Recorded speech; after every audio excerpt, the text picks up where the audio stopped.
¿Cuántos años se necesitan para construir un modelo de impacto positivo y masivo en nuestras comunidades? ¿Cómo se transforma un territorio tan complejo como Medellín? Son preguntas que resolveremos desde la vida de algunos jóvenes políticos y líderes de nuestra ciudad. Bienvenidos a 40 Menores de 40. Este es un programa donde conocemos la vida de grandes personalidades de nuestro país, todos ellos menores de 40 años. Nuestra invitada de hoy es Paola Holguín. Paola Holguín, bienvenida a este programa 40 Menores de 40. Muchas gracias por acompañarnos. No, muchas gracias a ti y bueno, un saludo a todos los que nos están viendo en estos 40 Menores de 40. Paola Holguín, si uno fuera a decir cómo te definís política e ideológicamente, ¿cuál sería esa definición? Facilísima, centrodemócrata. ¿Y qué expresa el centro democrático? Yo soy una persona que cree en la democracia con sentido de autoridad como prerequisito para el orden y la libertad. Soy una persona que cree en la libertad de emprendimiento, en el fomento a la inversión, pero con responsabilidad social, con sentido social.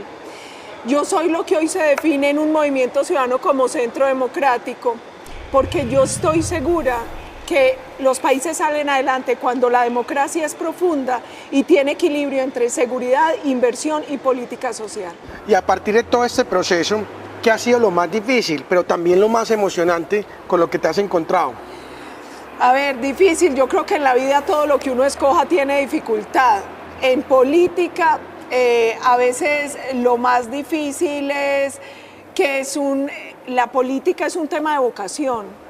Entonces no es algo a lo que uno se dedique en unos horarios o en unos días, sino que es de lunes a domingo 7/24.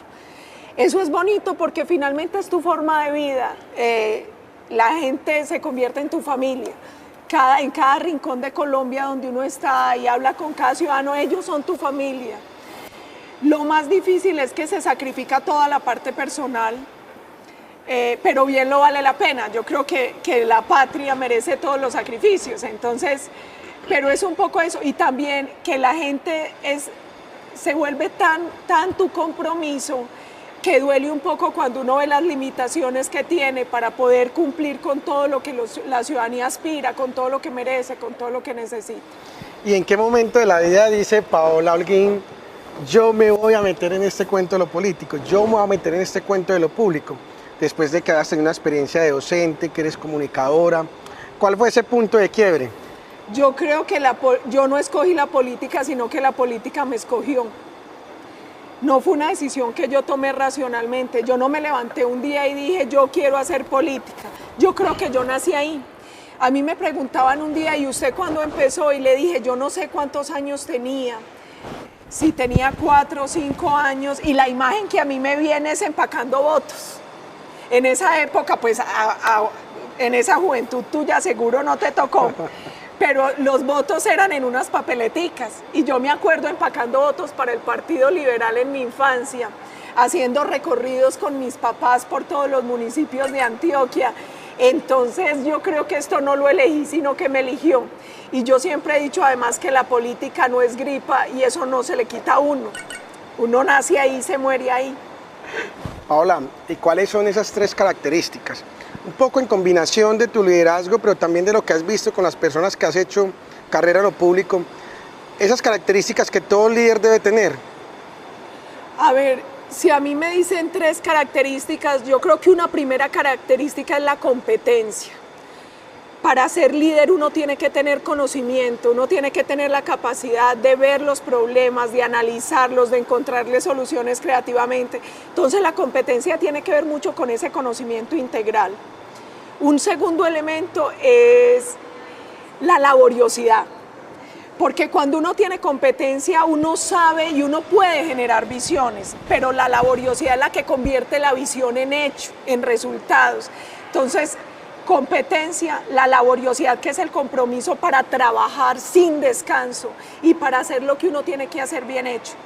Y un tercer elemento es la honradez, que es uno ser justo en la manera en que piensa y en la manera en que obra. Yo creo que esas serían las 3 grandes características. Pueden existir muchas más, pero si hay competencia, si hay lucha, si hay laboriosidad y si hay honradez, yo creo que el líder tiene la capacidad de tener visión, de convertir esa visión en realidad y de que eso siempre vaya en concordancia con lo que debe ser la política, que es la búsqueda del bien común. Y los errores que vos has visto, que siempre los que se terminan metiendo en el cuento de lo público, en el cuento de lo político, a veces siempre son los que vienen teniendo comúnmente. Yo creo que un primer error es subestimar al ciudadano y al elector. Los tiempos han cambiado, hoy el ciudadano y el elector es distinto. Yo siempre le repito a los políticos con los que entro en contacto que hoy el ciudadano, a pesar de las dificultades, es un ciudadano más formado y más informado. Por lo tanto, es un ciudadano que no busca que piensen por él, sino alguien que piense como él. ¿Y eso qué exige? Eso exige una mayor comunicación y compenetración del político con el ciudadano de a pie. Yo creo que cada vez el perfil del ciudadano va a exigir que exista mayor armonía entre la democracia representativa y participativa, porque los ciudadanos se sienten con mayor capacidad para tomar decisiones sobre lo público, para hacer veeduría sobre lo público. Entonces, un error es que a veces se subestima al elector. A veces se cree que el elector y el ciudadano tienen menos información y formación de la que en realidad está ahí. Y por eso no se le abren los suficientes espacios de participación. Una segunda cosa que se presenta comúnmente es que uno encuentra a veces políticos muy buenos para generar visiones de país, de ciudad, de departamento y muy malos para la ejecución. O muy buenos para la ejecución del día a día pero sin visión. Entonces, yo creo que un error en el que uno no puede caer es creer que como líder o como político se puede quedar en la visión o se puede quedar en la microgerencia. El balance perfecto es visión y microgerencia, es decir, que usted tenga la capacidad de decir hacia dónde debe direccionar a la comunidad, pero a la vez usted puede lograr convertir esa visión en hechos y en resultados. Y el tercer error es un error en comunicación. Alguna vez usted me dijo una frase, Diego, que a mí no se me olvida, y es que para uno ser un buen líder y un buen político tiene que aprender a gerenciar, tiene que aprender a comunicar y a tener visión. Y eso es definitivo. A veces los políticos se equivocan en eso. Siempre la comunicación política tiene que ser una tensión entre la empatía y la autoridad. Eso quiere decir, yo tengo que hablar el lenguaje de la gente, pero tengo que tener la capacidad de demostrar que yo sé más. Porque para uno direccionar, para uno llevar a que la visión de uno sea realidad, uno tiene que tener la capacidad de movilizar, y uno solo moviliza cuando tiene autoridad. Entonces yo creo que el gran político es el que sabe escuchar y tiene la autoridad moral para hacerse escuchar. Un ciudadano más formado e informado es un transformador. Desde las urnas electorales tiene la capacidad de elegir y comprometerse con el futuro de su ciudad.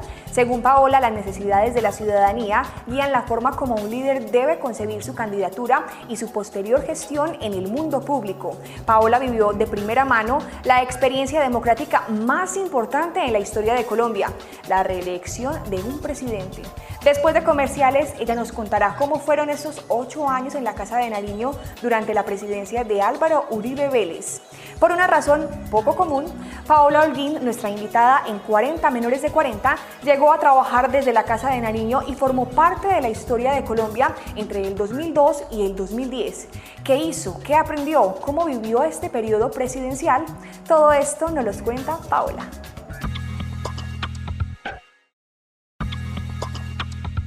Álvaro Uribe, Paola, fue reconocido por los cambios que tuvo durante sus 8 años de presidencia. Amado por algunos, odiado por otros.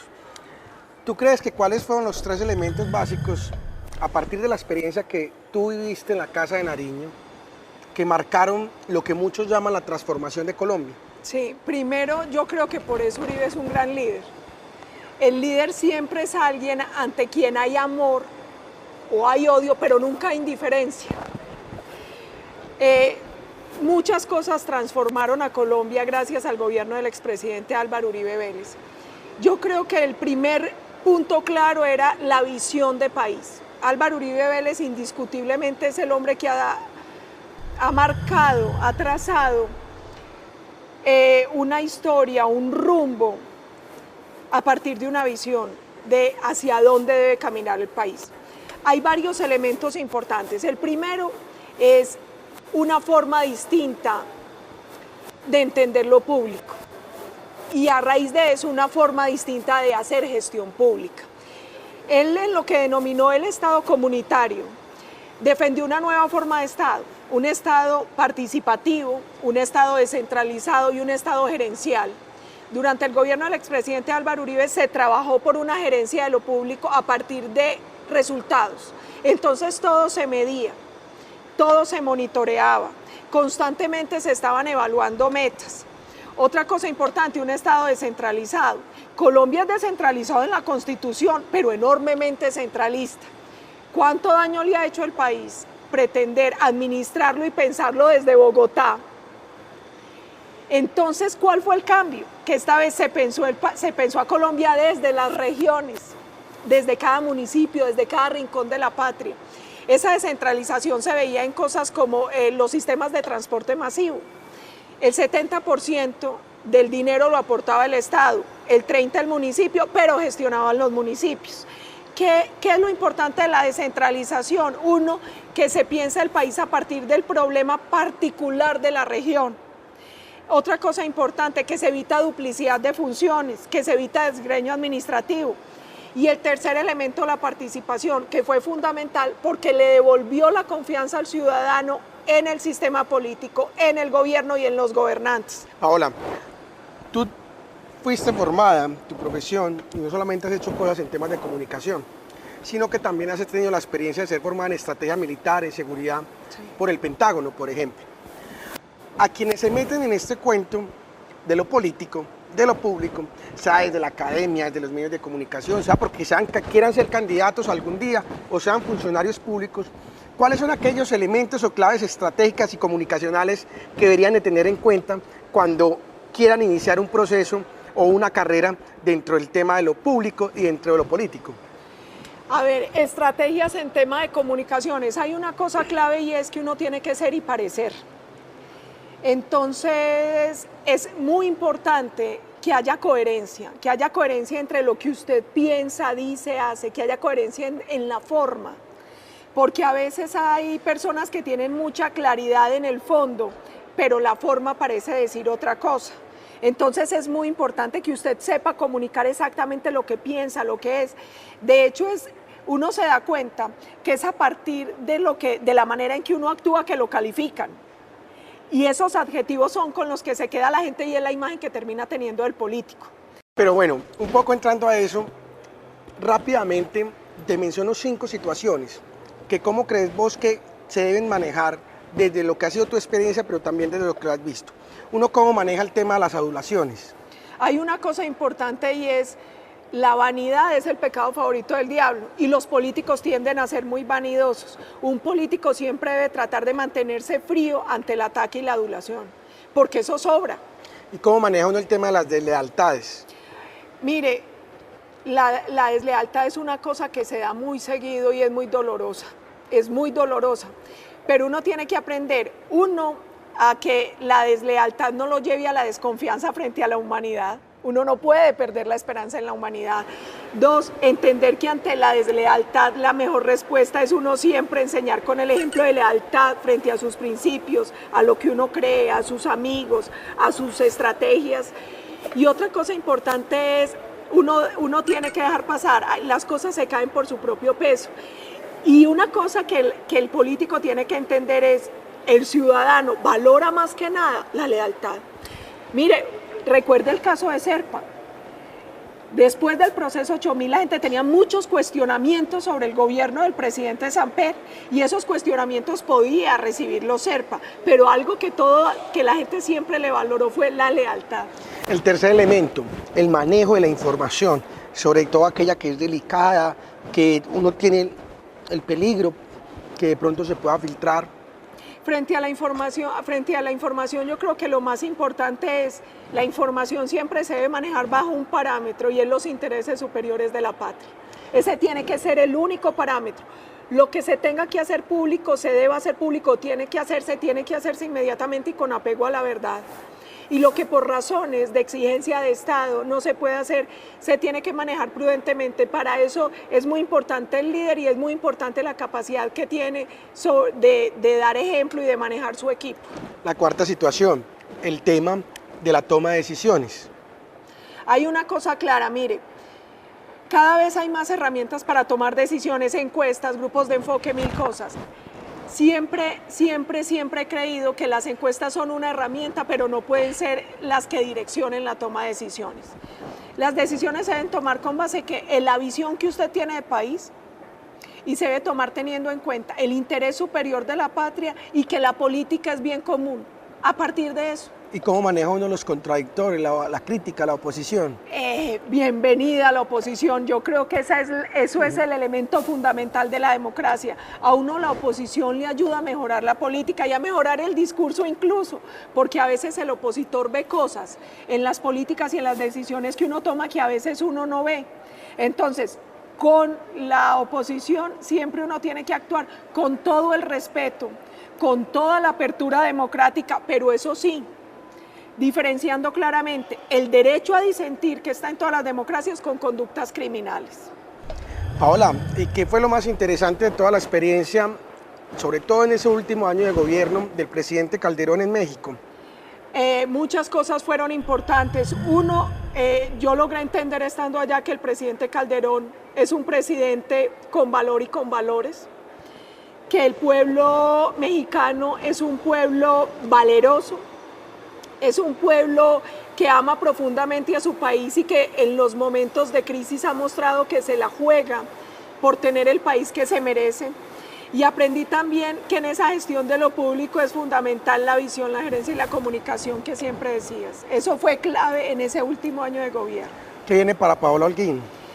Viene una lucha incansable para la consolidación del movimiento Centro Democrático, que es un movimiento significativo de ciudadanos que está recogiendo las tesis del expresidente Álvaro Uribe. Y esa es hoy mi tarea, ser un soldado de esa causa. ¿Cómo se sueña Paola Holguín a Colombia, a Antioquia, a Medellín? Yo me sueño con que esta ciudad, el departamento y el país sean seguros y justos, que cada ciudadano tenga las oportunidades que se merece, que tengamos crecimiento económico y que ocupemos un gran lugar en el concierto universal de las naciones. Mire, nosotros tenemos un país con toda la potencialidad por su gente, por su riqueza, por su tradición democrática, para ocupar un gran lugar en el mundo. Entonces, creo que cada día uno se tiene que levantar renovando la energía para luchar porque Colombia, Antioquia y Medellín lleguen a ese lugar. Paola Holguín, Darío Chandía se preguntaba que el poder ¿para qué? ¿Cómo respondes esa pregunta? Esa pregunta la respondió Francisco I. Poder para servir. Muchas gracias, Paola, por este espacio y por compartirnos todas esas claves que son importantes A usted, dentro del Diego, tema del gracias. liderazgo, de la estrategia, en la carrera a lo público y lo político. A usted gracias y a todas las personas que nos ven, muchas gracias. Gracias al trabajo que realizó con el gobierno colombiano de Álvaro Uribe y el de Felipe Calderón en México, Paola desarrolló una capacidad increíble de entender el impacto del trabajo en las comunidades y en los ciudadanos de nuestros países. Si alguien nos podría hablar de un modelo de política latinoamericana, es precisamente ella. En 40 Menores de 40 conocemos la vida de estos transformadores, reunimos a líderes menores de 40 años, hacemos una radiografía de sus vidas y exponemos las características que los han llevado a los lugares donde están. Paola Holguín, mujer influyente desde dos de los más importantes gobiernos de América Latina, es nuestra invitada en esta sección.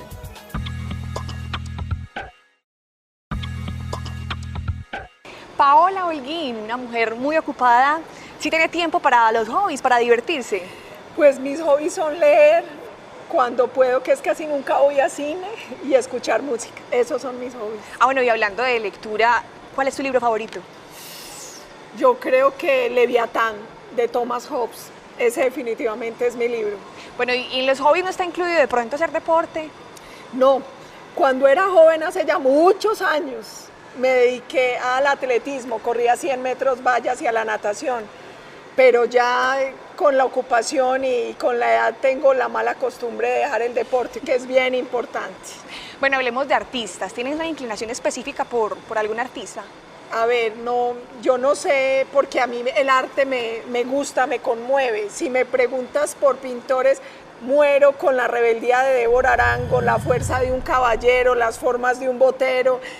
Rembrandt, recuerdo que vi un autorretrato de Rembrandt en un museo en Washington y no pude contener el llanto. Entonces, muchos artistas, me encanta el arte, definitivamente. Y en cuanto a música, la canción favorita esa de sí Paola Holguín. Esa sí es una corchada, porque en música me encanta toda la música, me gusta todo. Yo, Mozart, Vivaldi, muero por el arpa de los llanos orientales. Me parece una locura Queen o Sting. Entonces, la salsa, Dios mío. Un pedacito de la canción. No tengo canción favorita. Yo creo que soy una fanática de la música y toda me gusta. Bueno, y en cuanto a la comida, ¿cómo le va a Paola Holguín con la comida? ¿Qué tipo de comida? ¿Cuál es su Esa fue favorita? una buena herencia de mi papá. Me enseñó que para no sufrir uno tenía que disfrutar toda la música, toda la comida y ser capaz de dormir en cualquier almohada. Entonces, como buena paisa, muero por unos frijolitos y por el chicharrón. Y se me nota además, pero en general como de todo. Bueno, Paola, cuéntame acerca del mejor momento de tu vida, el más feliz que hayas experimentado. Yo creo que en la vida ha sido infinitamente buena conmigo. Dios ha sido muy, muy generoso. Tengo muchos momentos felices. El nacimiento de mis hermanos. Sebas, que es el más pequeño, un momento maravilloso. Cuando empecé a trabajar con el expresidente Uribe y cada día con él era una lección de vida, con el presidente Calderón. No, son muchos, muchos momentos felices en realidad, muchos. Bueno, y ahora, el lado opuesto, los momentos tristes, uno de los momentos más tristes de tu vida. Yo creo que indudablemente me marcó un atentado que le hicieron a mi madre cuando tenía 15 años y la muerte de mi padre. Muchos momentos han sido difíciles.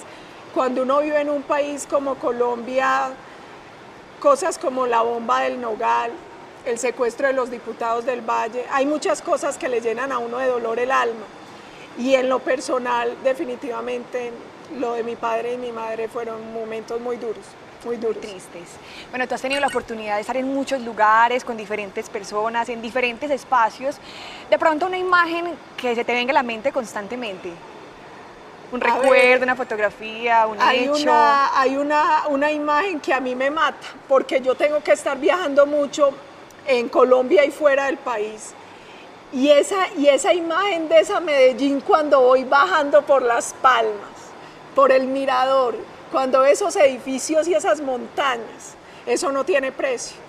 Bueno, Paola, tú de tantos libros que has leído, que han pasado por tus manos, ¿cuáles 3 libros recomiendas para cualquier político? Bueno, lo primero es que los políticos tienen que leer, que lean y que lean mucho, que lean de todos los temas.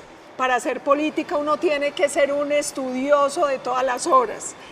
Hay libros que indiscutiblemente tiene que mantener uno en el escritorio. El primero, la Constitución de su país, para saber cuál es el marco legal en el que se tiene que mover. Pero adicionalmente tienes que leer El arte de la guerra de Sun Tzu, tienes que leer ese Leviatán que tanto amo, tienes que leer El príncipe, La república de Platón. No, hay muchos libros que si uno quiere hacer política tiene que leerse. Yo creo que 3 es muy poco para lo que exige. Uno se tiene que leer a, no sé, tiene que leer a Amartya Sen, tiene que leer a Smith, uno tiene que volver a los antiguos, a Sócrates, a Platón, a Maquiavelo, tiene que irse a Maquiavelo, no, leer. Bueno, y tú como una mujer líder, ¿cuáles líderes recomiendan para todos los políticos que quieran tener como referente? Hay una cosa importante, el liderazgo depende de un tiempo, un lugar y una circunstancia. Bolívar, las armas al servicio de la República. Santander, la ley al servicio de la República. Rafael Uribe, la virtud al servicio de la República. Y a nivel mundial muchos, uno tiene que aprenderle a Churchill, uno tiene que aprender de él que él sabía que había nacido como un hombre providencial para su tiempo, a Charles de Gaulle, que supo pulsar la realidad de su país, uno tiene que aprender de Nehru Gandhi, Dios mío, India, tiene que aprender de Golda Meir, Israel, una mujer valiosísima, igual que Indira. Yo creo que de acuerdo a donde tú estés y a cómo percibas tu liderazgo, hay muchos líderes de los que vale la pena aprender. Y yo tengo uno muy cercano, Álvaro Uribe Vélez. Dios me bendijo permitiéndome aprender de él también. Paola, de todos los libros que has leído, ¿de pronto se te quedó alguna frase en la que te identificas o que te describe perfectamente? Yo creo que es muy difícil uno describirse en una frase, pero existe una frase que yo cito, que me gusta repetirme todos los días, y la frase dice: la suerte es de los que tienen coraje. Yo creo que suerte no, porque la suerte es producto del azar. Yo creo que el éxito, que es producto del trabajo, es de los que tienen coraje. Bueno, me decías que es difícil en una frase, ahora en una palabra, ¿cómo te describirías? Yo creo que a mí la palabra más bonita que me describe es colombiana, y la que dice quién soy es luchadora. Paola Holguín, muchísimas gracias por la entrevista. A ti mil gracias.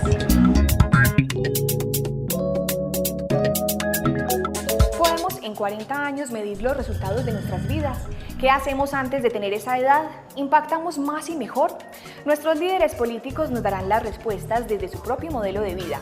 En 40 Menores de 40, semana a semana nos encontramos con historias, anécdotas, cátedras, modelos y estrategias de jóvenes que impactan positivamente a miles de ciudadanos desde lo público. Hasta la próxima semana.